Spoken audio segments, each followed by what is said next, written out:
Hello and welcome to the Retro Hour, episode number 17, your weekly dose of retro gaming and technology news with me, Dan Wood. And me, Ravi Abbott. And this week, I think for the first time, we have a, don't want to make you blush, Ben, but we have a celebrity guest in the studio. Mr. Ben Daglish, who's joining us this week. Now, Ben, obviously, we're going to be talking to you more a little bit later on in the show, but anyone that loved Commodore 64 music, Last Ninja, you're going to tell us about this new Kickstarter that you're involved in as well. Indeed, yes. Yeah, so, but Ben actually very kindly offered to sit in on the podcast and talk about a few stories as well, so nice to have you on the show, Ben. My pleasure. Now, Ravi and I have been to an event over the last couple of days. Did you ever read any computer magazines back in the day religiously, Ben? I didn't read them, I was in them, darling. Naturally. Yes, no, I used to get them all. Yeah. What were your favourites? Well, I liked the Zap and the rest of the stable there. Yes, I mean they were the sort of the one for the hot young kids, really, weren't they? You know, I mean, like CMVG and stuff like that was all a little bit boring and American, bit stuffy. Yeah. I mean, that had kind of like interesting content, but no, Zap was where it was at. I think in terms of certainly the 64. Yeah. Well, I think on the Amiga, the event that we went to the other day, it was at the Guardian offices in London, and they did this. It was quite random, really. They did a panel all about Amiga Power magazine. Oh yeah. So it was like a reunion, all their like former editors and that. It was kind of Stuart Campbell. Stuart Campbell was there. Yes. He's always been a bit of a controversial journalist, hasn't he? And there was there's some good stories, definitely. There was, and actually they recorded the entire thing. And it's on SoundCloud now, isn't it, the audio? Yeah. We've actually reshared that on our SoundCloud page. And it was great. We didn't need to buy a drink all night because we bumped into people that listened to the podcast and it was just constantly topping us up. So you boys are beginning to find the advantages of celebrity, yes. Free drinks. Yeah. Tell me about it. I've never bought a game in my life. But it was awesome. I mean, I'm sure some of the guys who met listening to this week's episode. It was, Ross and James and those guys. Great guys. And it was, it's always nice to meet listeners in person, isn't it? Was that a shout-out, darling? Is that how this works? But obviously we're going to be at another big event that's coming up this weekend. Yeah, we're going to Play Blackpool time. Well, this will come out on Friday, so it'll be tomorrow morning. Yeah, and we're going to meet up with all the other podcasters. Yeah, and have a big... We're going to do a live show from there. Party. Oh, yeah. Well, it's been the new kids on the block, I guess. We only started in January, so this will be... a first for us, established ones will be there. It should be good. And I've heard Blackpool's a good party town but too. But already on number 5 in the iTunes tech charts. Well, we weren't going to mention that, Ben, but Well, since you bring it up. Is that the penny you're promising? Thank you. But yeah, actually, Ravi got a bit of a surprise this week when you logged onto the iTunes charts. I was checking the charts and I was going, where are we? We're usually number 50 or further down, and we just peaked at number 5 in the tech charts. It's amazing. That's really good. Thanks, guys. We really appreciate all your support. If you do listen on iTunes, leave an iTunes review if you can as well. They're always nice to see, aren't they? Yeah, definitely. Right, then let's get into this week's stories. Now, this is quite an interesting one you found, Ravi. Sega are officially supporting modded games. Yeah, so they're doing a thing like Atari did this Atari Vault. They're doing Mega Drive Classics Hub, which is basically an area in the Steam Workshop where you can do modified stuff, like old modified Sonic games or, just weird versions of things. And they've never really supported this, so I guess they're going to make a little bit of money from it. I remember seeing a great mod of Sonic the Hedgehog. Somebody kind of made it into like a horror game. Haven't you seen that on YouTube? I haven't. It's pretty scary. And like Sonic comes up, at the beginning of Sonic 1 where he comes out the ring and does the finger. Yeah. Then all of a sudden he goes, Wah! And his face all turns and like blood comes out his eyes and everything. Nice. It's actually pretty scary, and they've reversed all the music in the game and stuff, so... I think they get a lot of kudos out of it, though. It's always been a little bit of kind of gamer versus publisher with these things, The publishers bring out the stuff, and it's from their point of view, it's kind of it's holy writ. This is how the game should be. But games players are kind of very often very creative people, and they want to do some. And I mean, yes, some of the mods are absolutely brilliant. They're far better than the originals. And I mean, and every time a game's come out that's actually then they brought out the level editor and stuff like that for you to play with, it's always done massively well. So I think it's a really good move on Sega's part. Well, I noticed the other day some guys are still making new maps for like Worms and stuff. There was like a new download available the other day, and that's 20 years later. People are still playing with level editors and all that. So, and I think Sega as well, they're in a kind of strange position these days because they're obviously not what they used to be. And I think you're right. Fan kudos is probably more important to them now than it was when they were kind of like the biggest game company in the world 20 years ago. That's how you get to be a cult. Yeah, exactly. Well, we were talking about them, back in this. There's apparently going to be like a fan reboot of the Dreamcast, and they're kind of giving a bit of endorsement to that, apparently. Yeah. So, well, they've re-released games in the past as well, Mm-hmm. but this is the only time they've added this modding aspect in there because before it's just been a fast book Mm-hmm. to kind of re-release and get them out, and they've probably done it like 20, 30 times already. yeah, so interesting. We'll pop notes in the show notes this week if you are interested in finding out more about that. Yeah. Now, a man has built his own Amiga graphics card. Yeah, so he was going on eBay and realised the absolute amazing price of some of the graphics cards, and they're all old hardware. So instead, he decided to kind of program his own, which is insane. Like, Well, how's he made this thing? So there's video, there's kind of screenshots of him here running Doom on his card just fine. Is this kind of a custom thing that he's made then? yeah, it's a FPGA. Okay. So he's kind of programmed it with the Picasso graphics output. People Well, do- I'm just looking at because he's put all the circuit diagrams and stuff up on GitHub. There's full instructions here on how you can make your own. Yeah, job for the weekend. That's a really good thing. Right. It does look horrendously complicated. that's days and days with a soldering iron and yeah. Slightly beyond my skills, I've got to say. And mine, yeah. But I mean, the thing is, we were talking before the show that the price of old hardware is going up a lot these days. So I think, these cards are not getting any younger, the originals, and Yeah. the longer, the older hardware is, I imagine, the more chance you've got of running into problems. So Indeed, yes. Or, yeah, they get thrown out by your mum. now, this is quite sad, actually. I was reading this news this week. Microsoft is stopping making the Xbox 360. Making? Yeah, stopping. It's been discontinued now after a Oh, decade. okay. So they were still making them there. They have been, but they did kind of when the Xbox One came out, they kind of Yeah. did a smaller version of the Xbox 360 that looked like an Xbox One. But even that is getting discontinued now. But, for a machine, I'm looking at the original date it came out here, 22nd of November 2005. Yeah. That's a long time, isn't it, for a For system to be 10 on the years market? for a computer, for a console is remarkable, actually. Well, you think, 10 years before that, like the Sega Saturn and stuff was coming out and the first PlayStation, so... And Well, gaming. Moore's law just means that, yes, I mean, over 10 years, kind of like where the state of the art is whatever 2 to the power 10 is, Yeah. I mean, it's amazing that it's stays so popular, isn't it? AAA games are still coming out on that platform, and I think they started designing it in 2002, so you're talking, that is an eternity in technology, isn't it? Well, they're still saying they're promising technical support for it, and they're still keeping on Xbox Live and stuff. So, presumably, I mean, people are still going to be playing the games in another 10 years. But for me, the Xbox 360, though, it's kind of a special machine because it was kind of the machine that got me back into gaming.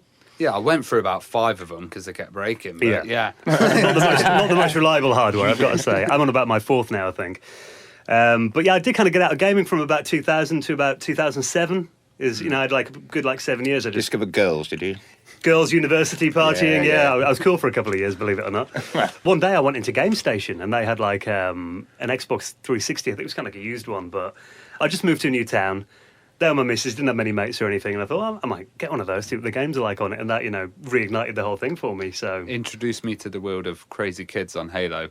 oh yeah. And, kind of online multiplayer. Yeah, it was That first online system I played as well. Yeah, And just the whole it was the next level of 3D, wasn't it? Really. was HD proper graphics as well, 3D, wasn't it? right? Yeah, indeed. Yes, look gorgeous, but the whole kind of suddenly you can like the exploring worlds thing, as it were. That was a really lovely part of it. The Xbox 360, if it's only just been finished, it's not quite, retro, as it were, to be kind of nostalgic for people. But I think as time goes on, I think it will be one of the more fondly remembered consoles in the future, I think. Yeah, and I think people still get use out of it. Xbox Media Center was a prime example of people just shoving other software on there to make it do different things, Yeah, it's always good to mod your old systems, isn't it? Yeah, and when it goes offline, it doesn't matter if you get banned anyway. So, now, have you seen this really rare Sega Mega Drive cartridge that's been found? No, I'm just about to load it up. Well, this was posted on Reddit, and there's this guy, he's in America, he works at a retro game retailer, and apparently a guy came in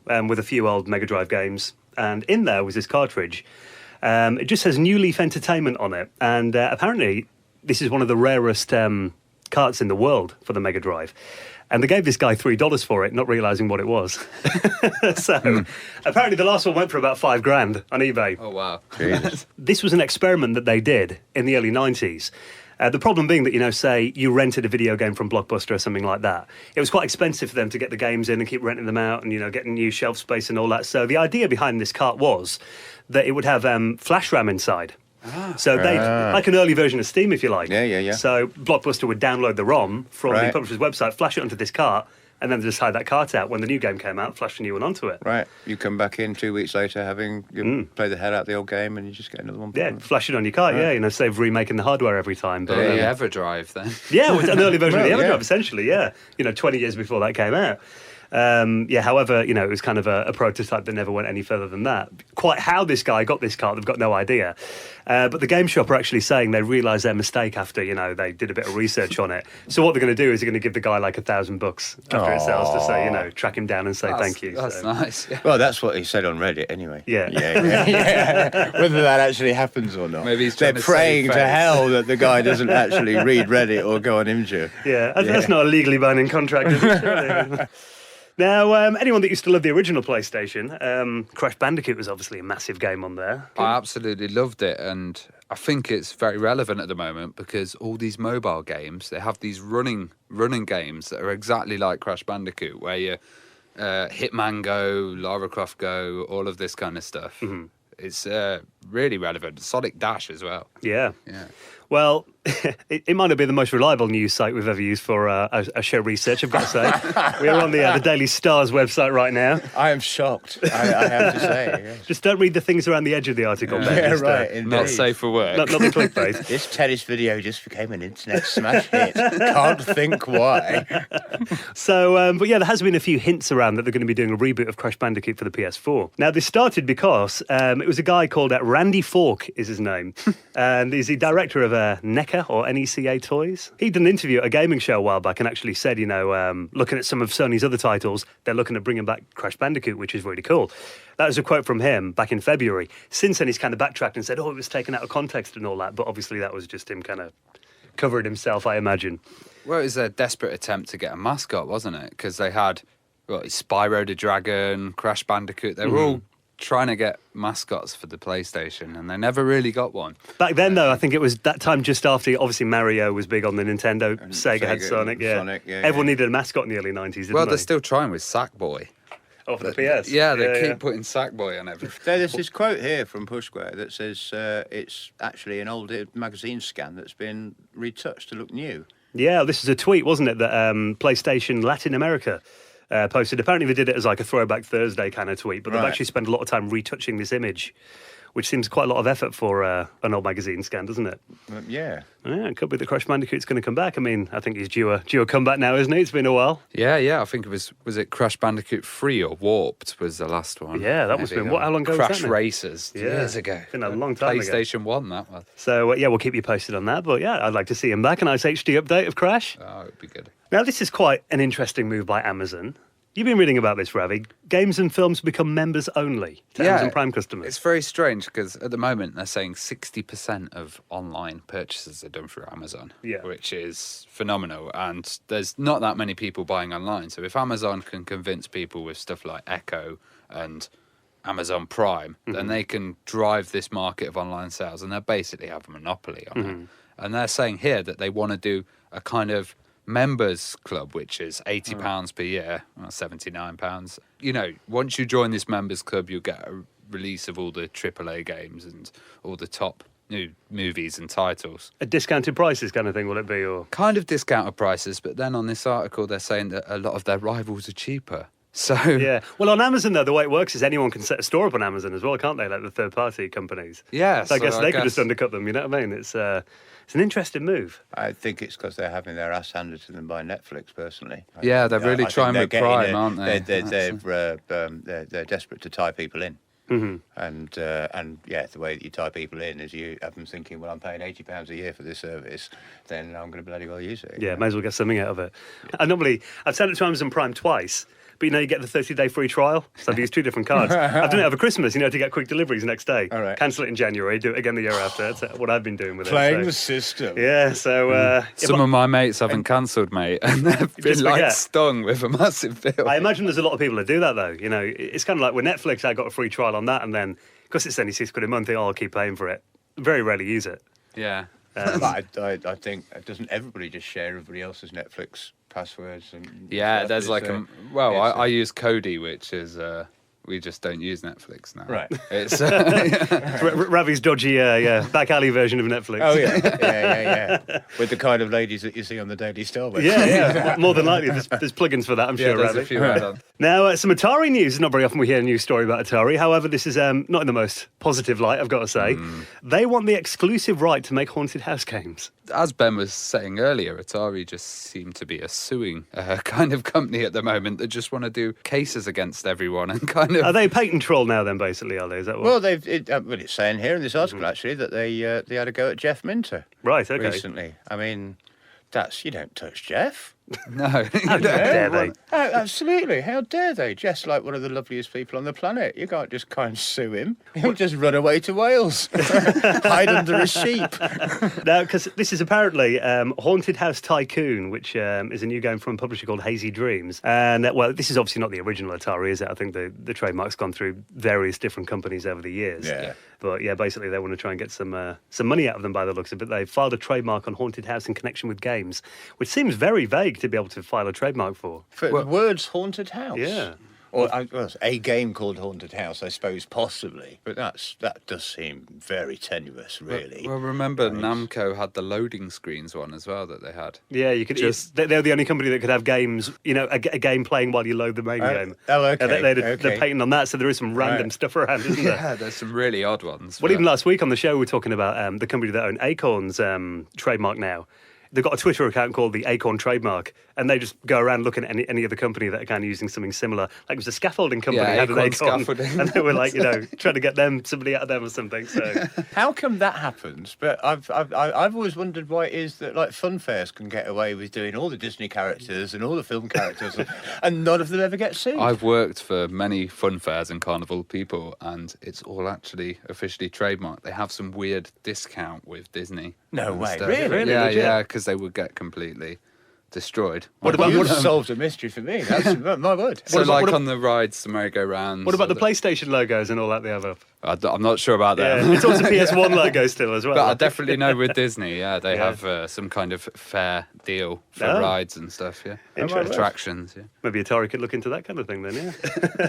Yeah, right. Now, Pirate Radio Yes, comes Pirate back Radio. after 30 years. Radio Telstar coming to you from 1977. Edinburgh's Radio Telstar returns. So this is a pirate radio station that's back on the air after 30 years. Now, we've not really talked about pirate radio before, but it kind of falls under the banner of technology. Yeah, retro old tech. old technology. The oldest medium there is, radio. Yeah, and was it out to sea one as well? It doesn't say here. no, it says it was broadcast from a flat in Edinburgh. Right, okay. Oh yes, indeed, yes, yeah. Began in the bedroom. Well, like we all did. But it apparently launched the career of Radio 1's Mark Goodyear. And they're saying that, radio is that kind of format where it's not like TV where you're sitting there, where you're sitting there and you kind of, just concentrate, zoning out on the television. You can do other stuff when you listen to radio. And that's why we think podcasts are also getting popular again. I was going to say that's what I do. I mean, I program all day, but I listen to Radio 4 all day. I can't listen to music because it distracts me too much. I can't work when I'm listening to music because I'm listening to the music rather than working. But yeah, just being able to have the radio on and sort of just having sort of nice, comforting Radio 4 voices. Like a comfy pair of slippers. Yes. Yeah. And everyone thought radio would die in the digital age, but there seems to be, it's just a new form of distribution, or there seems to be, a need for radio. Well, this is essentially radio, isn't it? It's just a different completely. mechanism of, delivery. But it's interesting this station's back then. So, I mean, I guess is it the original team behind it then, or is this like an online venture? Yeah, or? I think it is the original team that are saying that they want to provide something for the community. Isn't it just a bit like Atari, and it's just the guy goes, oh, that was a brand, I'm going to bring it back after 35 years. And, Yeah, maybe. see if I can get some money out of the advertising.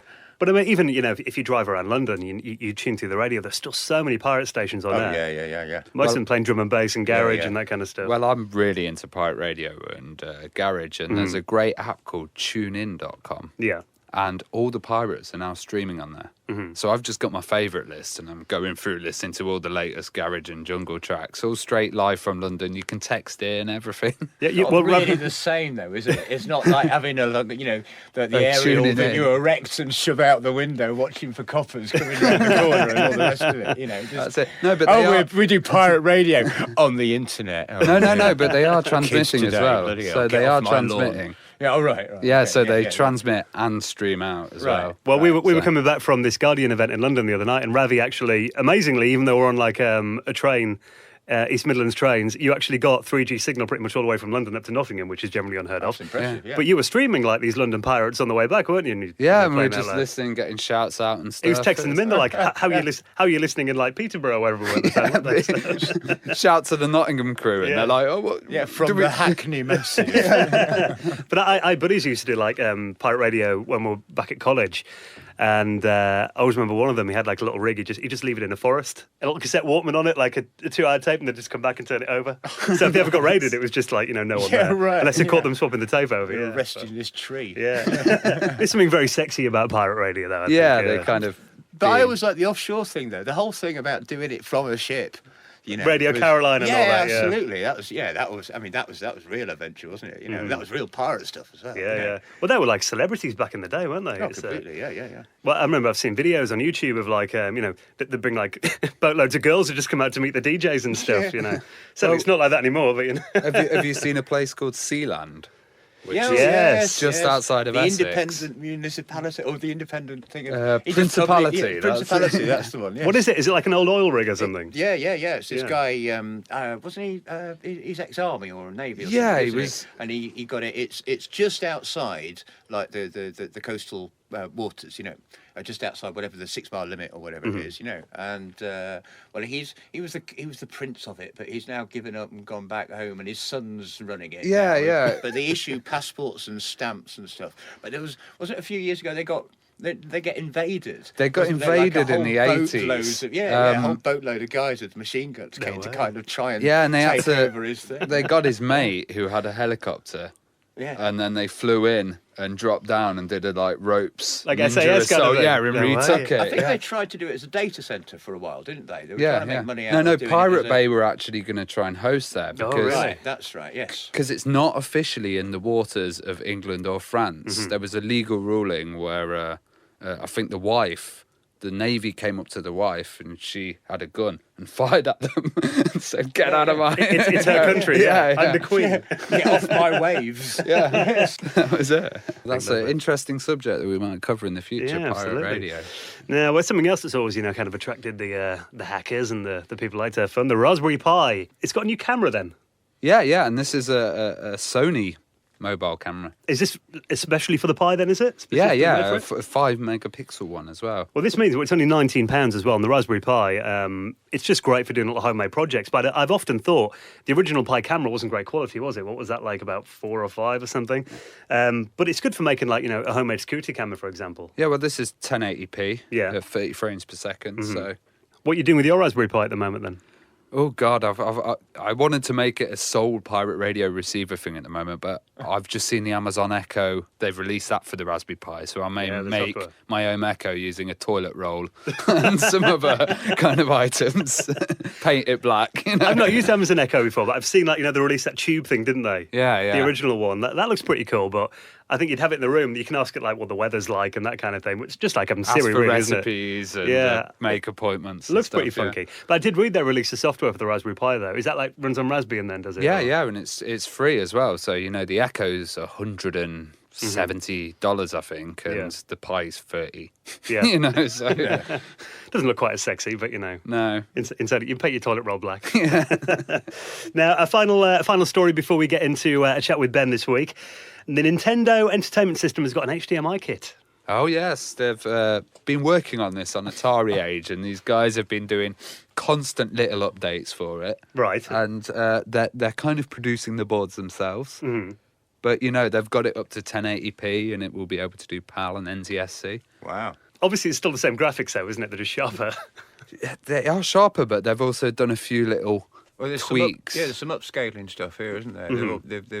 is that hardware done, or is that going to be software done? I think that's going to be hardware done, Right. but it's to give the old kind of CRT Oh, yes, effects. yeah, and- HQ2X and 3X and 4. Yes. There's some great demos around of those, isn't there? Of we're taking like 8-bit graphics and zooming it up. And, Yeah. Well, even a lot of the Nice. upscalers have like scanline virtualization and stuff as well to Yeah.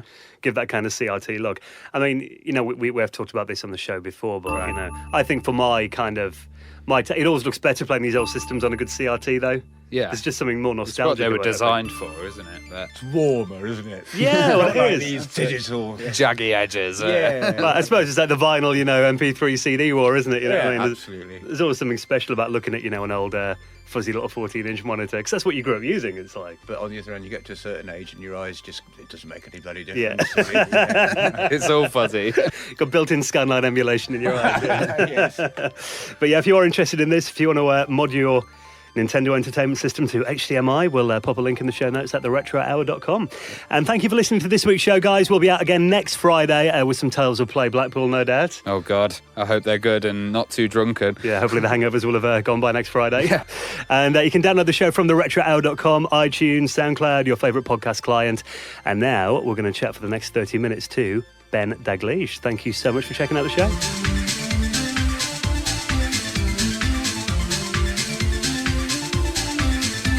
So this week we are proud to have on the Retro Hour podcast the very talented Ben Daglish. Welcome, Ben. Hello. Who is actually in the studio with us. Normally we have guests on Skype, but it's nice for you to make the journey in today. I'm a local boy. You are. Yeah.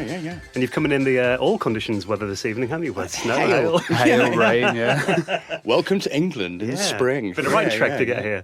Sometimes it does snow in April, as they Yeah. say. So we've got Ben on because obviously we do get a lot of requests for Commodore 64 and Amiga musicians, and obviously Ben, you've got a ripe history in the Commodore 64 music scene in particular. Let's start at the beginning though. What first got you into computers? Computer gaming was Tony Crowther. I mean, I'd done a bit before. I've said before, the first game I ever played was Moonlander on a teletype machine. It was a text Moonlander on like a PDP something, on like a mainframe. ASCII graphics kind of thing. Not even ASCII graphics. It would be on a typewriter, Well wouldn't before it? it was a teletype.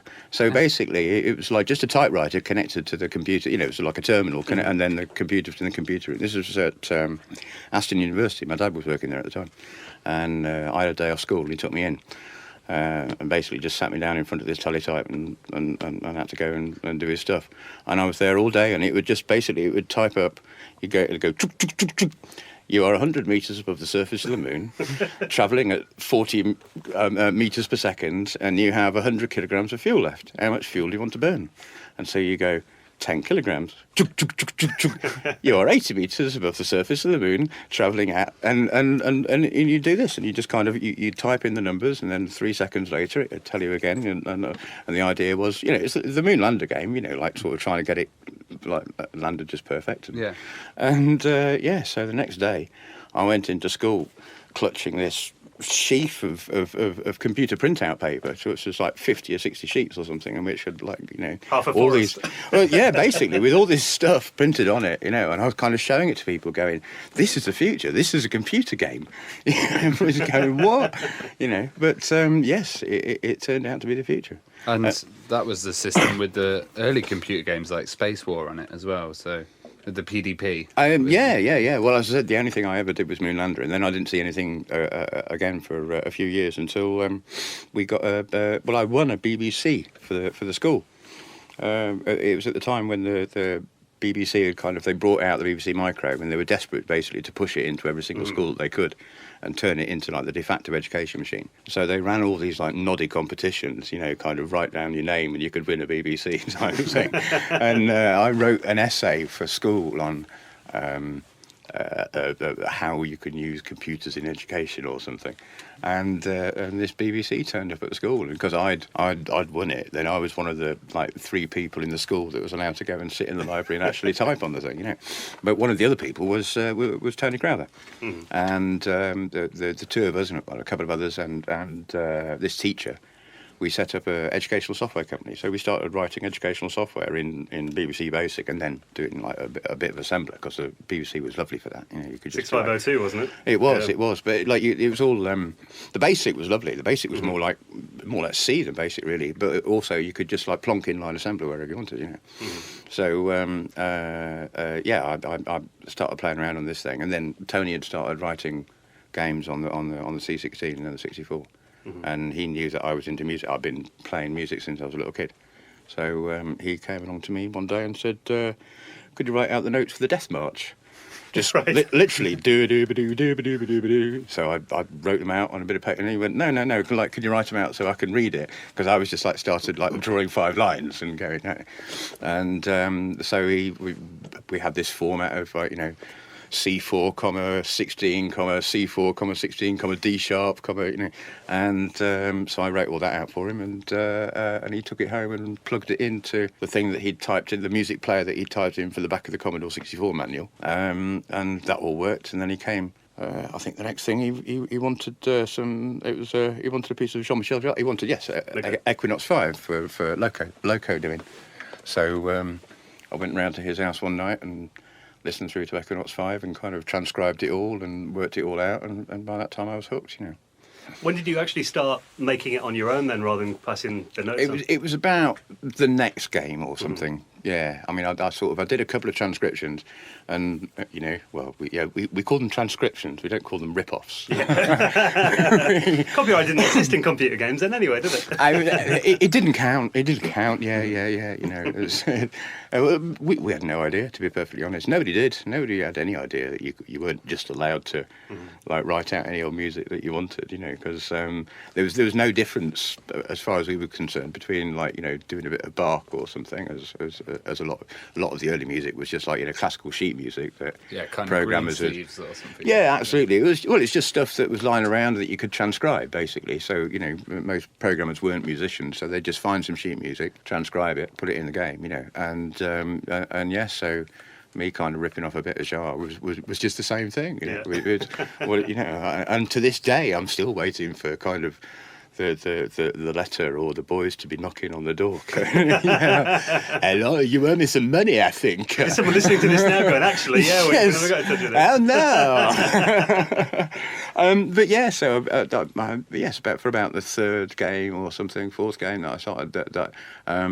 Well, we developed the player over a sort of a matter of a couple of months, you know. So we this kind of starting off with this embryonic thing that was based on the sort of the code that was the back of the 64 manual, and we improved it a bit, and then and I just started writing tunes, and never stopped. So you kind of developed a little C64 scene then around your friends. Well, me and Tony, basically, yeah. That was what it was. Yes, I think he was probably one of the only kids in the school that had his own computer.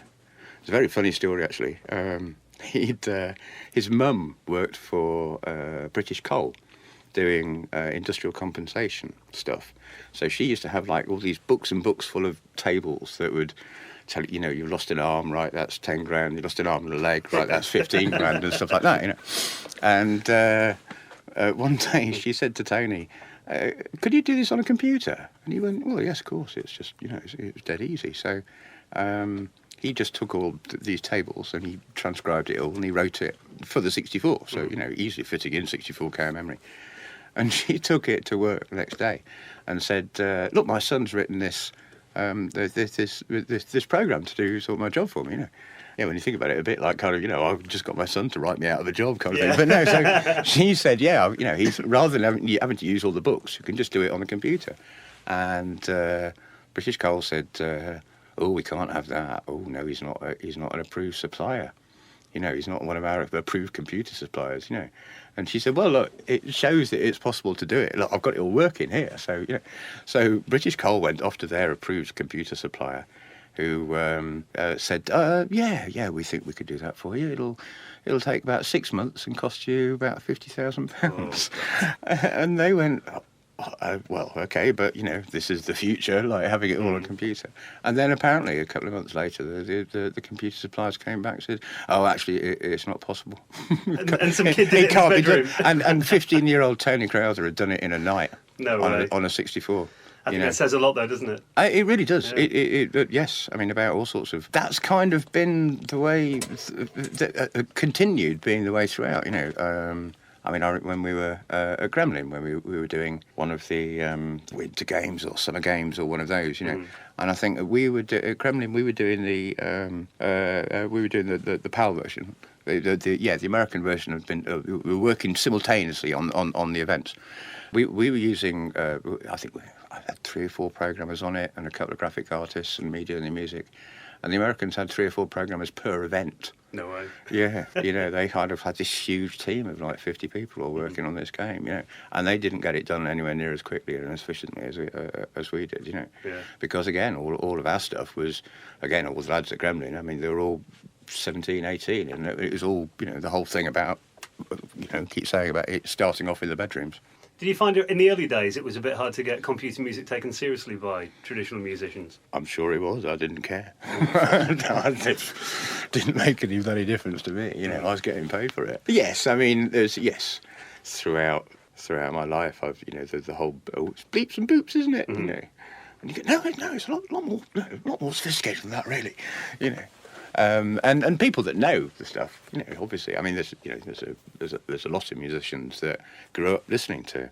I still to this day get an email every couple of weeks from somebody that says they became a musician because of sort of listening to stuff that I was doing and Rob and Martin were doing, which is lovely. I mean, that's kind of made my life fulfilled. But yes, I mean, a lot of people just don't, they just dismiss it. But then, well, everyone uses computers now, though, in studios. Well, absolutely. Who's got the last fucking laugh now, son? They're all sitting on Logic. Yeah, right. Ahead of your time. Absolutely. Yeah. But the Commodore 64, I think, was probably certainly in my life the first computer I heard where the music was actually something that you pay a lot of attention to. I mean, do you think the C64 is special in that regard? It was the first home micro that had like a proper synth. Basically, yeah, it was the first one to sort of have sort of different waveforms and filters and enveloping, and it was my first proper sequencer synth combination, as it were. Step up from the beeper. No, completely. Well, I mean, I said I'd done stuff on the BBC before, but I mean that was basically. I think the BBC was just I think it was just a triangle wave or maybe a triangle and a square. Internal speaker as well, didn't it? Yeah, indeed. So yes, it was. Yes, that was part of when it was. The Commodore was plugged into the television and coming out of a reasonably decent speaker and stuff like that. And again, just it was vastly more sophisticated than anything else. Yeah, it was a real sort of eye opener. And as I said, it was I mean from 13, 14 onwards, I've been kind of going into town and going into Tandy on a Saturday afternoon and sort of drooling at all the sort of the really expensive synthesizers and, like a sort of an octave with loads of buttons and all this, right? And go, oh, yes, one day. And then suddenly, yes, I had a machine that, as I said, did all that and more, because you could program the thing. So you could write sequences for it and get it to play ridiculously fast notes and just swoops and slides, and it was a great thing. It's crazy even that like 30 years later people still love that Commodore 64 sound. I mean, there's you played with press play on tape. Yep. What's it like doing 64 music in front of a crowd? No, it's great. It's great. I mean, yes, I do press play on tape, and there's Sid 80s as well. That me and John Hare and Mark Knight and people do. Oh, it's marvellous. The reaction, it's great. I mean, it's interesting.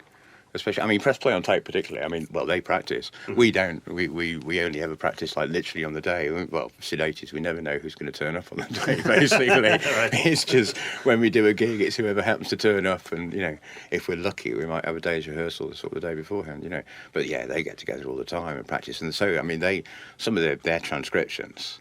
And some of their sort of the stupidly fast notes and things that they're playing, it's great. But it's being able to envisage it more as it was in your head originally, sort of. Because again, yes, a lot of the stuff that you wrote was in my head, it was for Rock Band.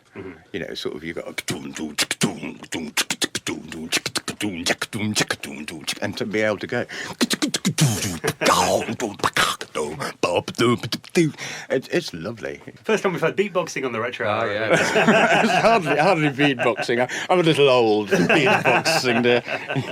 It must have been weird, kind of, you know, you've performed these tunes and made them by yourself, and then performing it live in front of a load of people. It must be kind of a weird feeling when people recognise it. And Yeah, I mean, I'm used to it by now. We've been doing the Back in Time live for whatever it is, 10, 12 years or something. I can't remember when the first one was, you know. But no, I mean, when it first happened, I mean, I took a little bit of convincing that it was just going to work, full stop, you know. But yes, I mean, when it first happened and you saw the crowd, you saw their reaction to it, it was. It was great. It was, and being treated like a rock star as well is that's quite nice, you know. I mean, I always say I like my my very limited little bit of fame. You know, I mean, I'd hate to be the whole. You know, you can't walk down the supermarket without sort of people kind of mobbing you and asking for your autograph and stuff like that. But just being able to go kind of somewhere like, you know, once or twice a year and turn up into a room full of 500 people and then they're all, you know, photographs and autographs. It's very nice. It is. And you still got the supermarket next day and get left alone. Absolutely, yeah. I'm standing in the middle going, recognise me? Don't you recognise me? Do you know who I am? so, are you still amazed that people care about the C64 and that they're still kind of making new machines? I don't know if you've seen the little handheld one. I have. No, I'm not amazed at all. It's only right and proper. Yes. No, I am. I was amazed the first time. This would be when I was at. So this would be over 20 years ago when I first got. I got a letter from somebody saying, "Have you looked yourself up on the internet?" And I mean, the internet at that time was, you know, was very small. You know, I mean, not as small as when I first went on the internet. Went around the whole of the internet on one night. Yeah. When I was 22, 23 or something. I've done the internet. A mate of mine came around. He was Demon customer number 000062 or something. And he was like one of the first 100 Demon customers, and Demon was the first ISP in the country. You know? And he came around one night with his twin floppy 8088 PC and a modem, and we plugged it in and we went on the internet and we did all of it on one night. Literally, there was about, I don't know, 20, 30 sites or something. You know, there's CERN obviously and a few of the universities, UCL and a couple of the American things and stuff like that. And we sort of went, oh, that's all right. But yes, then as I said, somebody contacted me and said, have you looked yourself up? And I did, and I was amazed that there was even then so much stuff on it. You know. And it seems to be like just growing and growing and growing. It's as the years have gone on. I mean, I was saying to Ravi earlier that I did a Radio 4 interview a couple of weeks ago, and a Radio 1 thing a few months ago, and another Radio 4 thing sort of last year, and you know, the fact it's hitting mainstream. Yeah. Well, again, I mean, it's all the. It's like with the celebrity death thing, isn't it? You know, I mean, it's not that more celebrities are dying; it's that we're all hitting an age where all of our idols are hitting 70, and so they're all beginning to die off. But we're also the same age as the people that are like editing the news and writing the obits and stuff like that. So the kind of people that we think are important are the same kind of people that they think are important, you know. And again, it's so all the people that kind of grew up listening to all the stuff that we were doing and playing the games and stuff, they're all now like the 40-year-olds that are running the world. Mm-hmm. So yes, they get to decide what the agenda is, and luckily for me, I'm part of it. I think you're right there, because you get to a certain age, I think a lot of people, you probably kind of get nostalgic for your youth again, and apparently so, yes. Yeah. I mean, I never do myself. Yeah, my youth was in the 70s, and it were grim, son. Yeah, Ravi made a good point. You got money to spend now, but I mean, you look like 10 years ago you couldn't give away like Commodore 64 stuff. I remember I got a Commodore 16. I bought a game off eBay and I got a Commodore 16 free with it for like £5, I think. Yeah. And now they're like 80 quid if you go on. Oh, indeed. So when obviously your Commodore 64 music, it's all quite positive as well, isn't it? But then later on, the Commodore 64 scene, it kind of went a bit dark and there's all kind of metal kind of stuff. Do you kind of make a positive effort to make your music quite uplifting? I think that's just how I am. I've always just written bright, bouncy music. You know, I attempt to do moody, but I'm never really very good at it. You know, I'm not really a moody kind of guy. Well, I like melody. That's always been my thing. I've always played melody instruments. You know, I mean, I play a lot of like flute and whistle and stuff like that, and stuff that you play tunes on. You know, and I mean, I talk a lot about the old grey whistle test, the original test, which is the whole thing about, you know, going and asking the doorman at the end of it. You've been recording a tune in the studio all day, and then you go and ask the doorman and say, "Can you whistle the song that we've been recording all day?" You know, and if the old grey could whistle the tune, then you knew that it was going to be a hit. And I've always liked that. I like being able to. I like hooks. And I like strong melodies, and I like being able to capture people and get them to be able to remember stuff, you know. Whereas, like, you can't really remember ambient stuff and moody stuff, and yeah, I mean, dark tunes. I like dark, but I like them to be tunes, you know. But I've always liked bouncy stuff. I mean, that's the folky in me.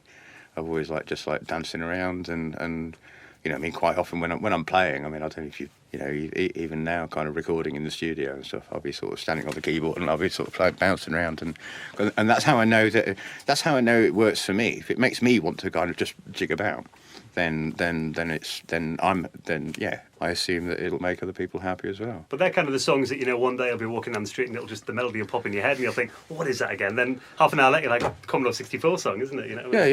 Yeah. And it's and I mean, to a certain extent, I think the chip itself lent itself to that, especially because you couldn't rely on big washers of synth pads and sound effects and bloody, you know, helicopters and seagulls going in quadraphonic around your head and all the rest of it. You know, you had to write strong tunes. You had to write stuff that was going to stick. But also because the fact that very often, just because you had, you know, 4K in which to do, like, you know, the driver and the music data all had to fit in that, then you could only kind of get maybe a sort of a 4-minute, 5-minute tune at the most.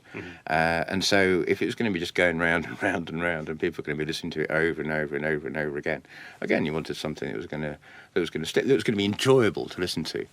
With kind of a bit of a bass line and kind of stuff that people could pick up themselves. I mean, yes, it's the sort of and again, you know, it's not necessarily simplistic stuff, but stuff that people could musically understand and could whistle along to, and you know. Were you kind of given about software publishers? Did they tell you how much space you had for the song? Yeah. That was the brief. Yeah. Generally, you know, it'd literally be you get a phone call saying, yeah, we've got a fighting game and we've got 3.5K, you know, to fit it in, and we've got 6 levels. And you go, right, I'll write 6 tunes that all fit in 3.5K. Then sounds there crazy you go. now, doesn't it? Yeah, well, absolutely, yes. I mean, there's more memory on your fingernails and. But also no kind of design ideas or anything. Just we've got 6 levels. Go for it. Quite often, yes. I mean, yeah, sometimes you'd see the game sort of in design. Sometimes you go down to publishers and sort of see a demo or something. Sometimes they'd send you a disc. But yes, quite often it was just literally a verbal description over the phone, and you'd write the tune and send it off to them 2 days later, and a week later the game was published. You know, I mean, it was all kind of quite cowboy stuff, really. You know. Well, one of your biggest tunes is Last Ninja. Yeah. Was that done in that way, or how was that created? Yes, it was. I wrote all the Last Ninja stuff at home, and it was literally, yes, it was. Game's called The Last Ninja. It's a fighting game, and it's Oriental. That was the description that I got, and so that's what I wrote. I wrote a load of Oriental fighting music, and then we spent a day kind of plugging it into the game. Went down there to do that, and that was the first time I'd actually seen like the graphics of the game and the gameplay and all the rest of it. You know. Yes, I mean a lot of it was serendipity, basically, as to whether it fitted or not. You know. Well, talking of the NAS Ninja as well, there's a Kickstarter that you're currently involved with. No, indeed, yes. The Last Ninja Musicology, the Jarl, fast loaders and ridiculously widdly Jarl. Plays guitar faster than anybody else on earth. I really shouldn't do that, should I? That was terrible. He's a lovely chap. But every time. Oh, no, you don't. He doesn't mind at all, actually. I mean, it's quite, I have had to do the whole thing about coming over here with your fast notes and playing stuff that was never meant to be played by humans, But yes, no, fast loaders are a great bunch of boys. They played at the last Back in Time live thing, and they did extracts from this. But yeah, basically they're recording and putting together all of the music from all three of the Last Ninja. So all the stuff that was written by me and Matt and Rain, and on a big triple album with lots of extras and stuff. Yeah, live concert as well. And indeed, we're doing a gig down in October, isn't it? Mm. Yes, down at the Roundhouse. Yeah. Yes, so I'll be on stage probably doing little widdly bits on my flute for that. Well, after the Commodore 64, I mean, you did some tracks on the Amiga. How did you find the Amiga compared to the 64? Boring. I'm sorry, all you Amiga fans out there. But no. Well, it wasn't boring. No, I mean, it was fun. It was fun. I mean, initially, it was like, bloody hell. We'd gone from analog synthesizer to sampler.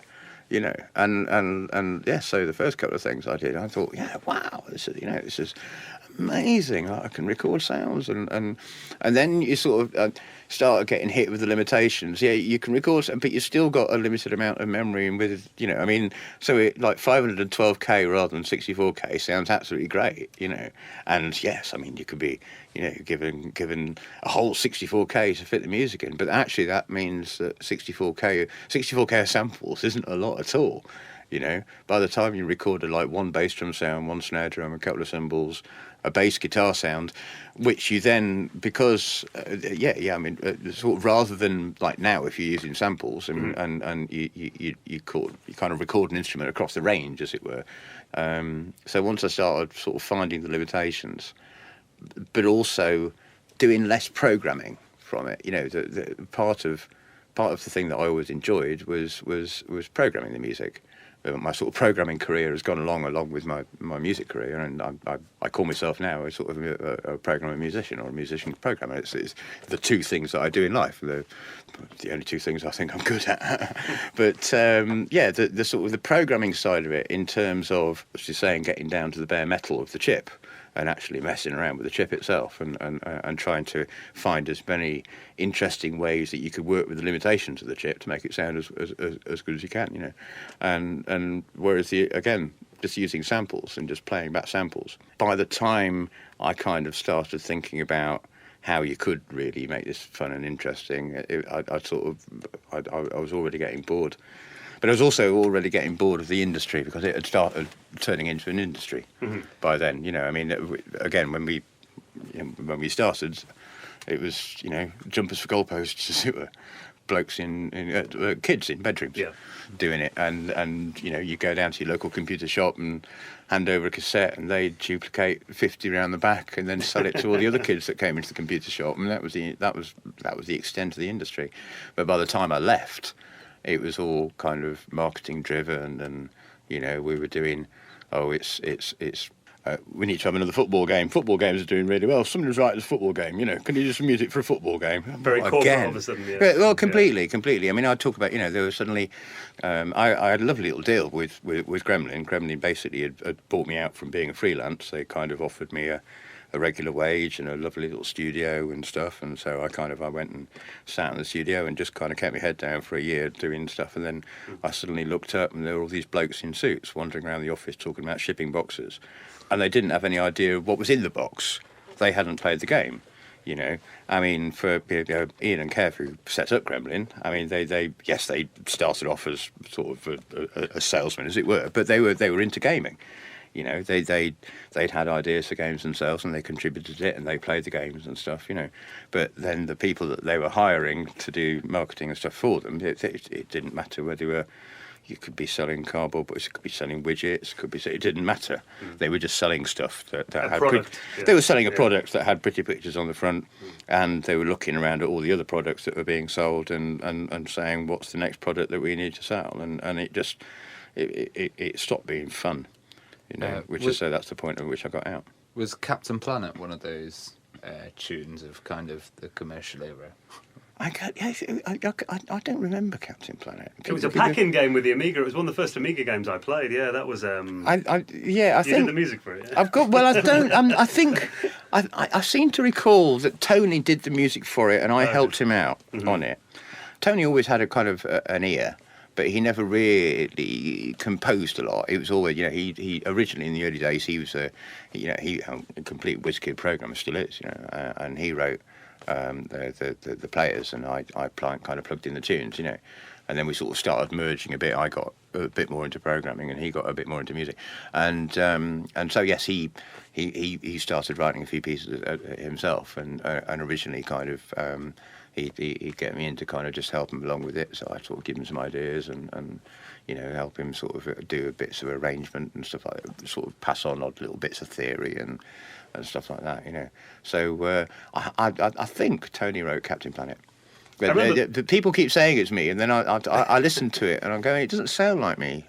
Yeah, but you know, I mean, this is 30 years ago now, so it's a great soundtrack though. And to be fair, the game is generally maybe it is me then. Well, the game is generally considered pretty bad, but the one thing everyone always talks about is the music on that game. Yeah, and it is. It's like as far as Amiga music goes, it's got a kind of got a good bass line. Yeah, it has. Yeah, maybe play it to me if you got it. If you got it, and play it to me, and I can give you a definitive answer now. Because actually, I haven't heard it for ages and ages. I seem to recall last year, or somebody was asking me about it, and I gave it a quick listen. What I thought was it, and as I said, I didn't recognise it myself, but here we go. I could have been wrong.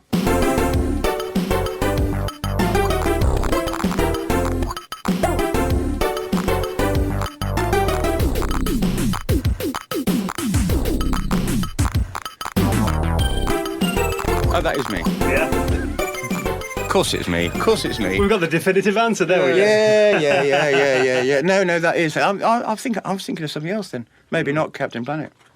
Yeah, no, that's classic middle 80s bouncy Ben, isn't it? Mm-hmm. Yeah. You know, I put that game on to leave that music playing while I was tidying my room and stuff as a kid. Aww. I liked the Amiga version of Deflector as well, just because of the fact that I actually managed to, because I could have a proper cowbell sample. Because the whole point of Deflector was the cowbell. That was the only reason I wrote it. Really was the whole piece came out of managed to get a nice cowbell sound on the 64. Mm-hmm. And so once you got that talk, then the whole tune just came out of that, you know.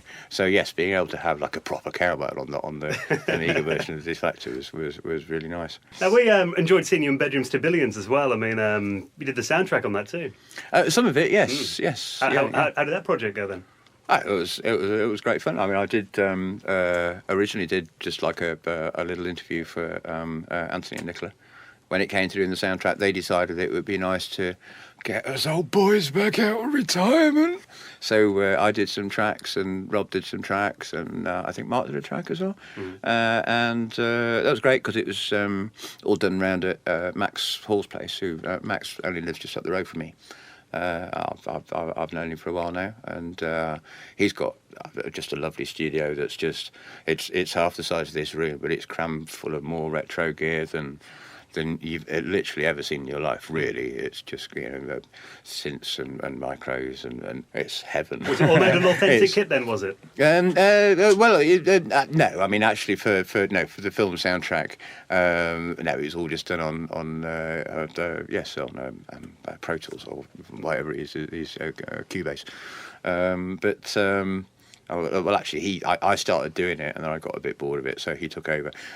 Did a Commodore 64 versions of, because my thing was I wanted to write. I wanted to get into the same headspace as if I was writing a 3-voice Commodore piece, even though it wasn't. Even though I had kind of, you know, the sort of the tools and it was, you know, it was a movie soundtrack, so it needed to be kind of quality, as it were. But I tried to get myself into the headspace of you know, writing a game piece, you know.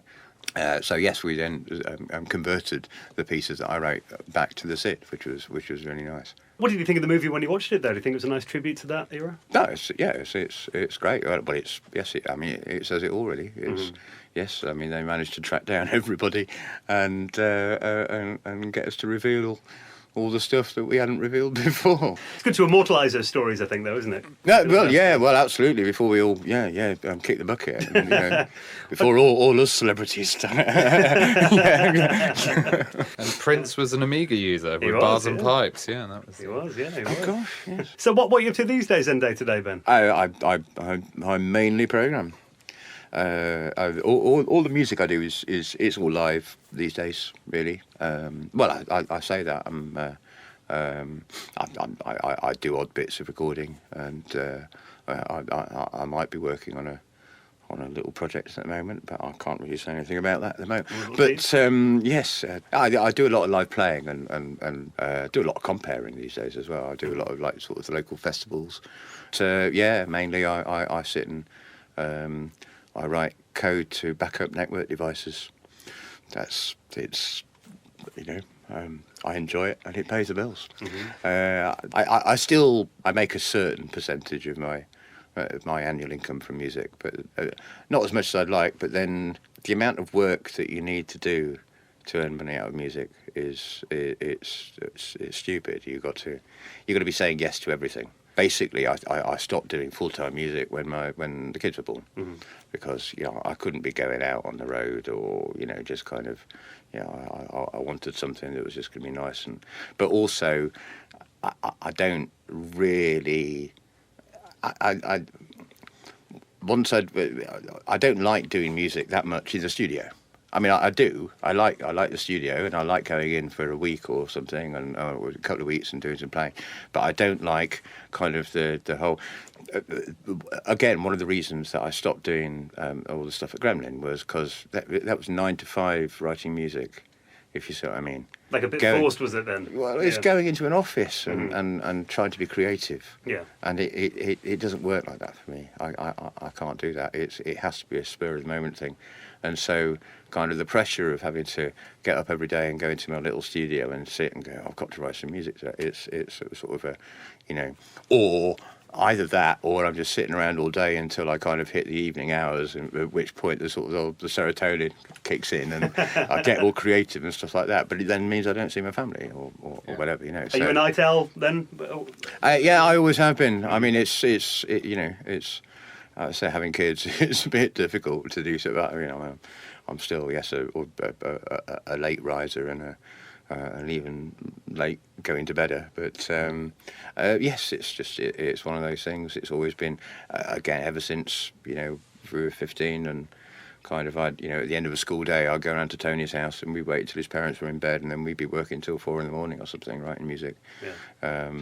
And it's always gone that way. So yes, doing it 9 to 5 it's a strange scene, and I'd much rather be doing a sort of what feels like it should be a 9 to 5 job, if you see what I mean, sort of like programming, doing the music kind of when I can fit it in. I'd take a week off and go off and do something, or I'll be playing gigs in the evening or something. Do you still have a Commodore 64? I might have one in the shed. Have I got a 1541? No, I saw a tape drive, a cassette player the other day. The data set? Yeah. And I saw that as I was going through some boxes. I thought, I should scribble my name on that and put that on eBay. But I might have a 64 somewhere, but certainly I got rid of a couple a few years ago. I got literally a shed full of just old computers, and I'm terrible with kind of not throwing stuff away. So yes, it just all goes out there and piled under hundreds of keyboards and monitors and cables. Sounds like heaven. Yeah. That's when you're married with kids, it's all in the shed. Yeah. Occasionally, actually, yes. I mean, occasionally, yes. Sort of as my kids were growing up, they'd occasionally pull out a box and we'd plug it in, and they'd have fun with a Atari 800 XL or something, or yeah. And they're good games for kids, though, aren't they? Because they're quite simplistic games. A lot of them. Indeed, yes. Well, What do your kids think of your your fame when they they see the old David Crane? Dad, bloody hell! Nobody cares, Dad. Do you take them along to these retro events and stuff? No, my eldest son, he occasionally he played games and he occasionally came along, but no, I mean they don't really care.